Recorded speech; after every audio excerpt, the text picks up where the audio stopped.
رازی ورونو چی یو شو په حدیث او په قرآن.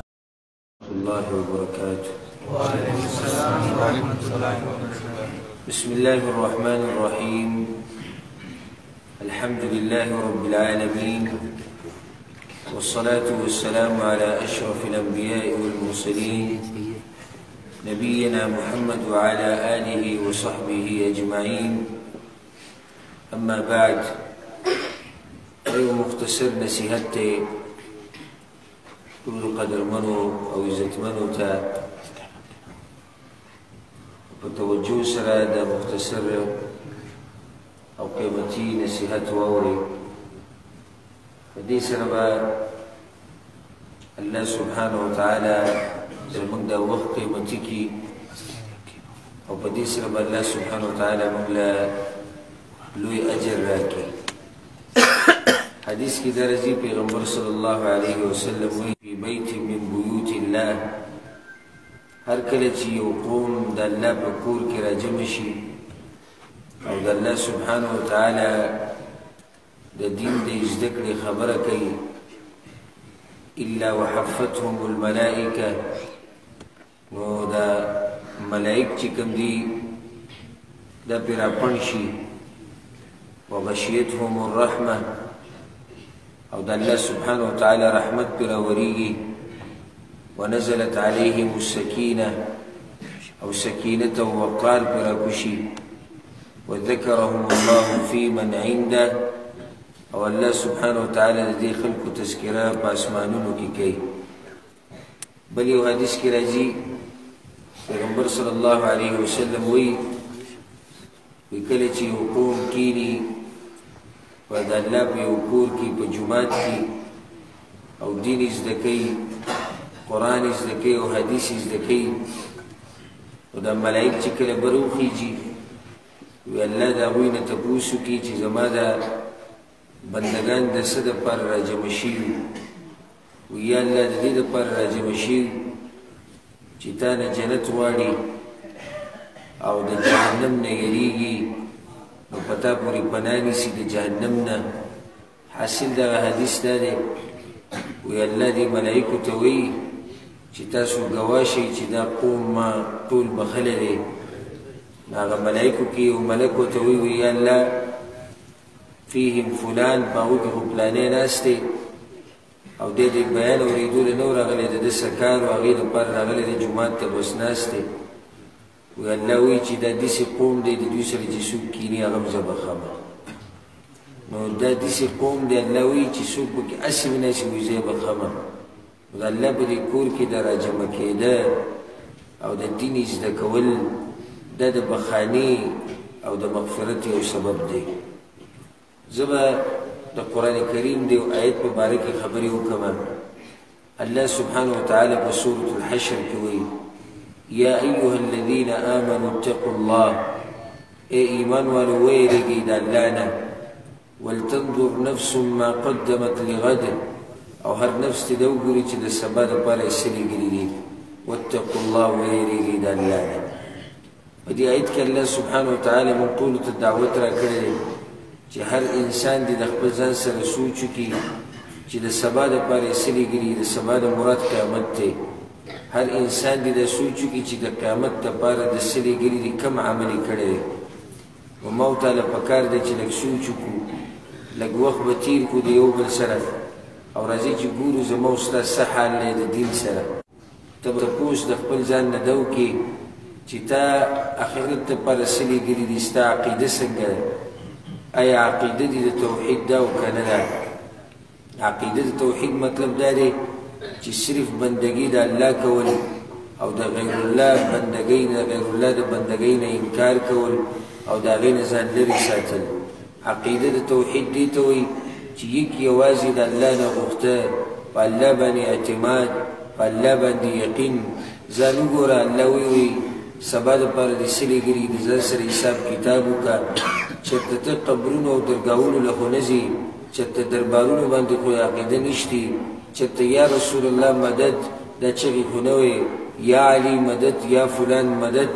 او پیر بابا را ورسی او پلانی بابا را ورسی، چېرته دا چغې خو نه وی چېرته تعویذونه خو نه استعمالوي ځکه چې الله سبحانه وتعالی د دې ټولو کارونو نه موږ منع کړي وو او دا هغه ګناه ده دا شرک چې الله سبحانه وتعالی نه بخي زما تاسو ته دا نصیحت دی چې د خپلې عقیدې د توحید عقیدې ساتئ هسې موږ ټول ګناهګار یو خو کوم سړی چې په شرک باندې مړ شو او د الله سبحانه وتعالی در نه علاوه د بل په در باندې سر ټیټ کړی او د بل چا نه غوښتلي او د بل خوا لتلی او د هغه سره هغه روابط جوړ کړي کوم چې د مشرکانو د خپلو معبودانو سره یي نو دا سړی که په دې باندې مړ شو نو د ده لپاره بخانه هم نشي غوښتی زما تاسو ته دا نصیحت دی راځئ چې خپلې عقیدې د توحید عقیدې جوړې کړو خپلې عقیدې صرف په الله باندې جوړې کړو نه بابا څه کولی شي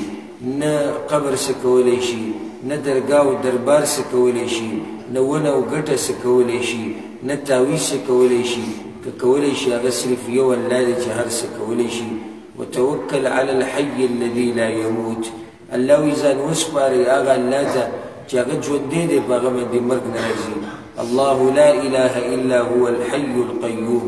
الله نشتی حقدار د بندګۍ مگر هغه الحي القيوم ژوندی ذات دی نظام چلوونکی دی د ټولې دنیا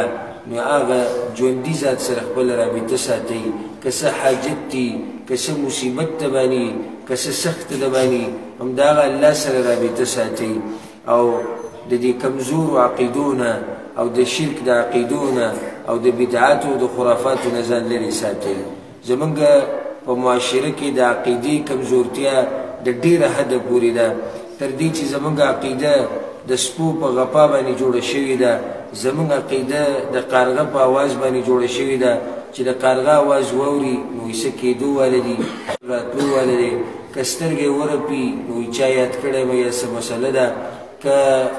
پنسۍ الټه شي د زنانه یو میلمه راتلو واله دی که د خالق نه وړه اخوا واوړي د هغې دپاره بله خبره دا ټولې د عقیدې کمزورتیا ده اوس کارغه ته څه پته ده او سپي ته څه پته ده او د سترګو د رپېدو د دې سره څه کار دی او د خانق نه د وړو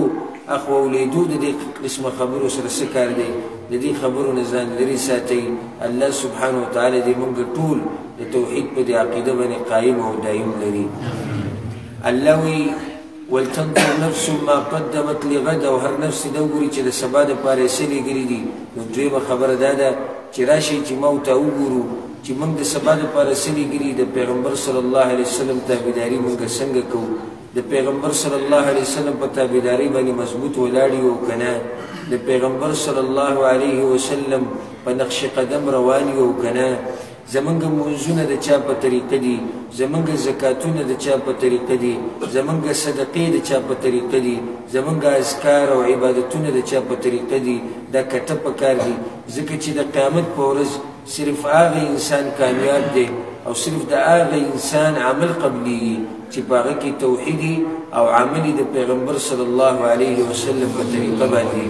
او د چا عمل چې د پیغمبر صلی الله علیه وسلم په طریقه باندې نه هغه عمل مردود دی پیغمبر صلی الله علیه وسلم حدیث کې وایي د عائشه رضی الله عنها روایت دی من عمل عملا ليس عليه امرنا فهو رد پیغمبر صلی الله علیه وسلم وی چا چې داسې کار وکړو چې په هغې باندې زموږ امر نه نو دا کار مردود دی دا کار الله نه قبلی دا عمل الله نه قبلی یو سړی مونځ کوي نو وګوره چې آیا ستا دا مونځ د پیغمبر صلی الله علیه وسلم په طریقه دی او که نه ستا دا عبادت د هغه په طریقه دی او که نه ستا دا شکل د پیغمبر صلی الله علیه وسلم په شکل دی او که نه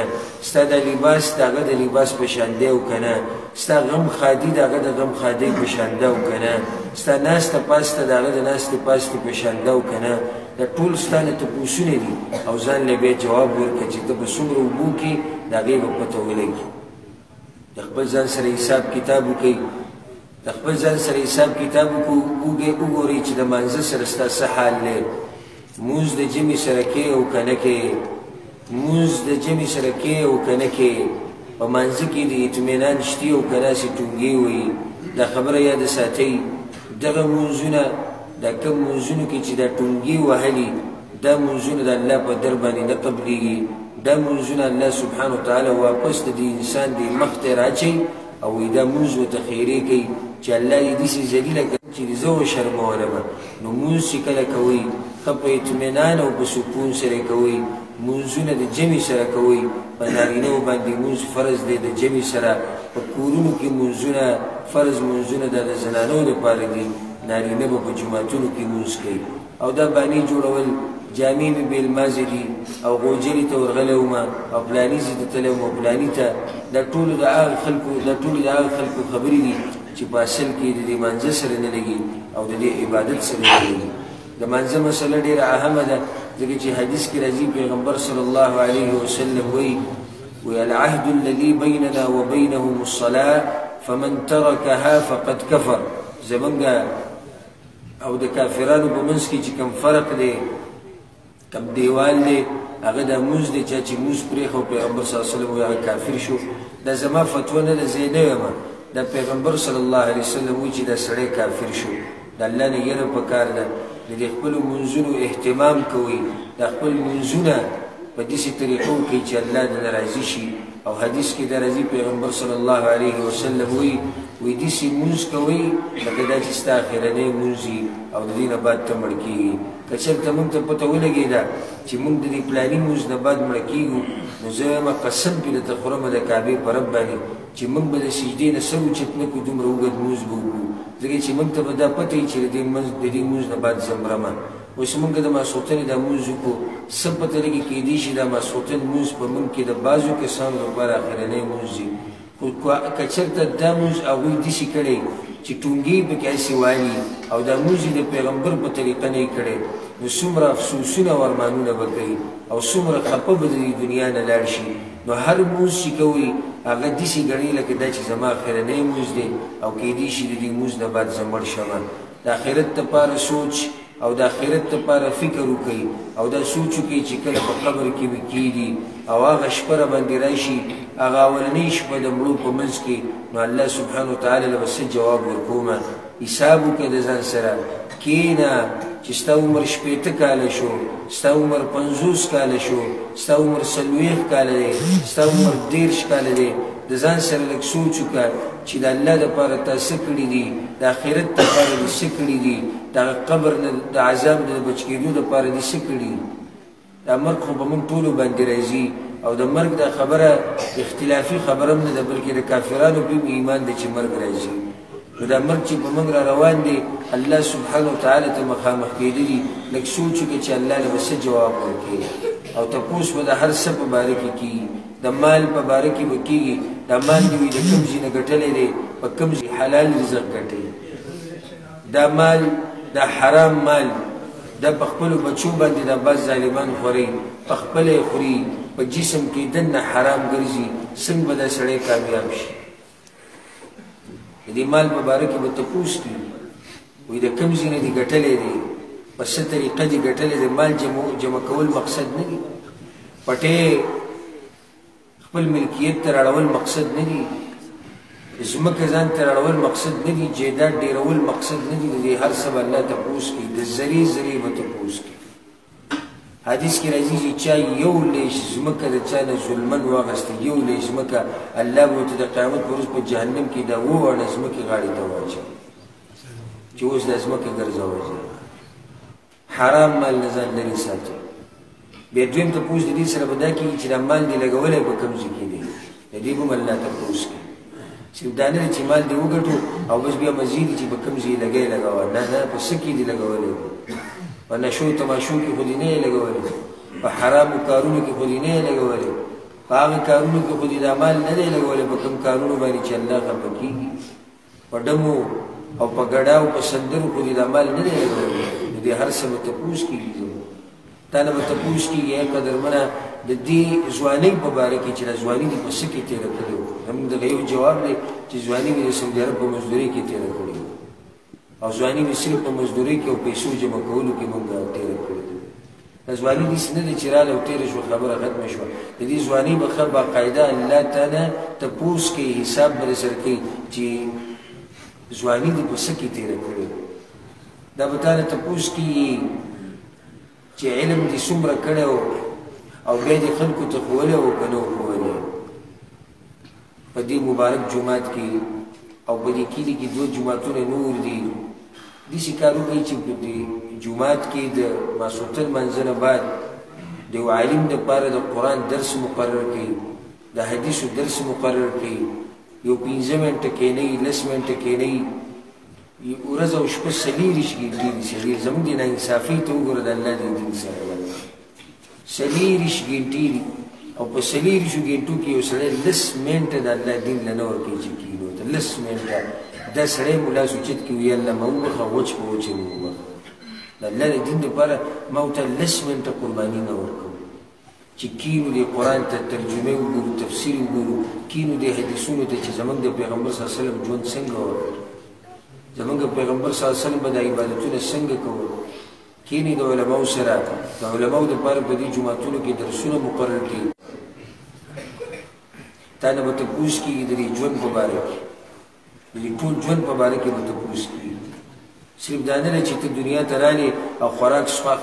څښاک دې وکړو بیا مړ شو خبره ختمه شوه نه د دې هر څه به الله تپوس کړي الله په قرآن کې وایي وقفوهم انهم مسئولون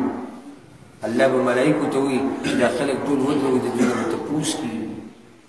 لږ سوچ وکړه که نه تا چې دا 80 کاله ژوند تېر کړو تا د الله د دین دپاره څه کړي تا چې دا 50 کاله ژوند تېر کړو ستا چې دا ږیره سپینه شوه د سر دا ویښته دې سپین شو دا ملا دې ټیټه شوه ته اخر د الله دپاره کړي څه دي او روان د هغه سره ملاقات کوي نن یا سبا اعلان کېدو والا دی چې الله وبښئ هغه پلانې مړ له پلانې ټیم یې جنازه ده په هغه ورځ به الله له څه جواب ورکړي او په دې قبر کې او په دې کنده کې چې کله ور واچوي او کښېږدي دي او الله ته دې یوازې پرېږدي څه حساب به الله له ورکړي هلته خو تا نه دا تپوس نه کېږي چې څومره جایداد دی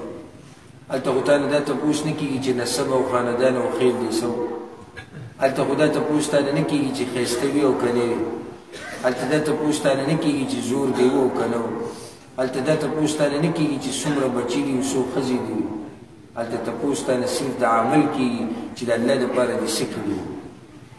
تا څه کړي د دې دین دپاره لږ خو کښېنئ که نه د دې سوال د راتلو نه مخکې د ځان نه سوال وکړي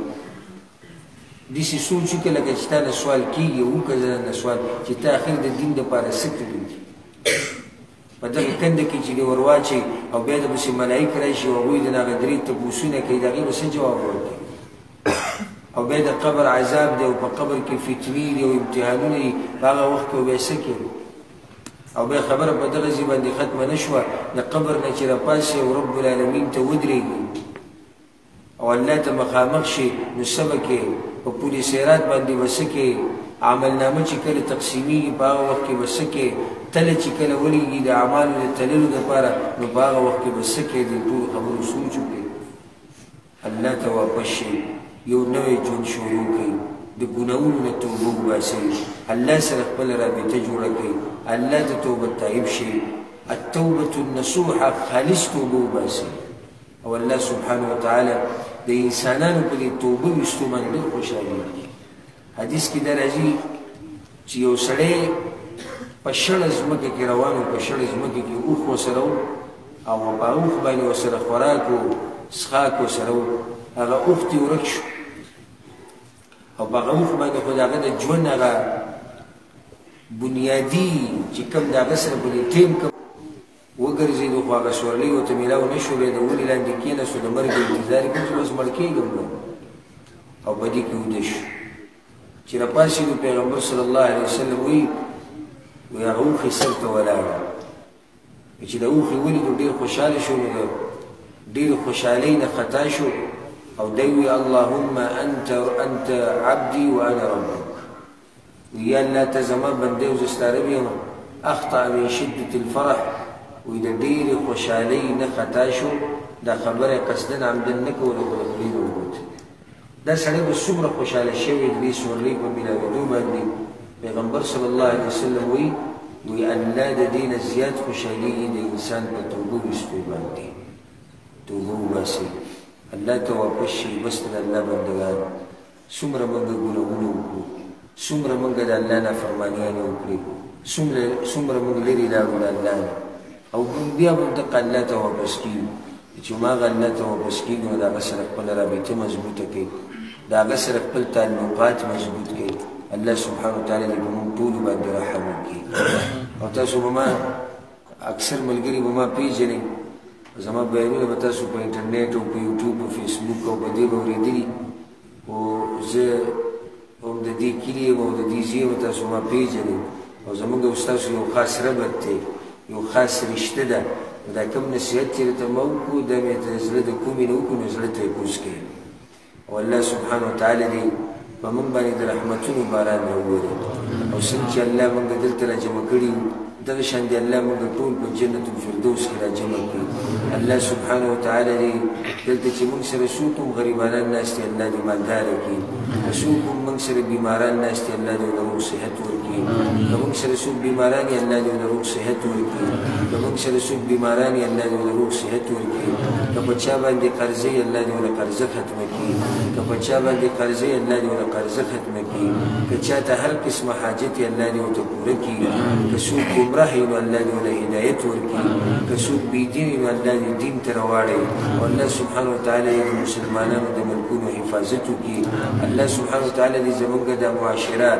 او زموږ د کلي الله دې د هر قسمه بېدینۍ نه دې الله دا کلی پاک کړي، او الله سبحانه وتعالی دې د ټولو ملګرو له د دې ناستې اجر ورکړي. هذا والله اعلم، وصلى الله وسلم على نبينا محمد وعلى آله وصحبه اجمعين.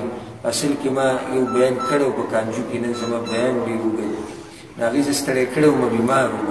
خو دا دې ملګرو هغه شوق او مینه محبت وي، موږ ته یو څو منټه خبرې او که چېرته الله بیا توفیق راکړو بیا به ملاقات کوو. وبالله التوفیق وصلی الله علی نبینا محمد.